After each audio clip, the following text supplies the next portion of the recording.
بسم الله الرحمن الرحیم. دا میدان عرفات دی چې حدیث کې راغلی دی الحج عرفه، یعنی حج کې د عرفه کې قیام خامخا پکار دی. دا ګوري دا غون میدان عرفات دی. اوس پکې الحمدلله دی سعودي حکومت ډېر کافي تعمیرات کړي دي اور دا جبل رحمت دی اور دا د میدان عرفات د مشرق طرف ته دی او دی باندې د بره کم مینار جوړ دی. دی په باره کې د نسبت د ام سلمہ رضی الله تعالی عنها طرف ته کیږي، خو دا پته نشته چې دا ولې.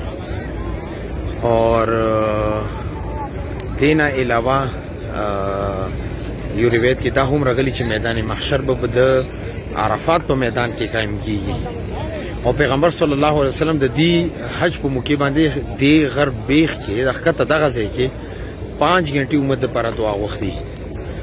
نو ډېر برکتي ځای دی. الله رب العزت ټول زموږ د ملګري بار بار د عرفات ته راولي او حج ته دې راولي. مبارک ځای دی اور دغه لار ده د ورکوټه شانغر دی. یو 5 منټ کې سړی د دې سر ته ختلی شي. نو انشاءالله 5 منټ کې به خیجو او بیا به هلته نه یو دوه خبرې تاسو سره زه کوم انشاءالله. دې خبره باندې ځان پوي کې دا ګوري د کانو باندې نمونه لیکلي شوي دي. د مبارک د خلکو کې دا مشهور چې دلته نوم ولیکي نه بیا عبد الله رب عزت حج ته راغواړي. دا خبره بالکل بې اصل ده. دې خبرې ثبوت نشته اور غینه زیات ظلم اور نقصان دغه دی. دا وګوري د نومونه چې دې باندې خلک بیا په خو باندې خېږي.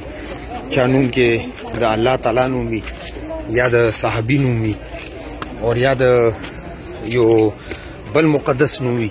نه دې کې دا ډېره سخته ګناه ده. دا خلک په یول غواړي چې دا د نه کېدا وګوري د نومونه لیکلي شوي دي.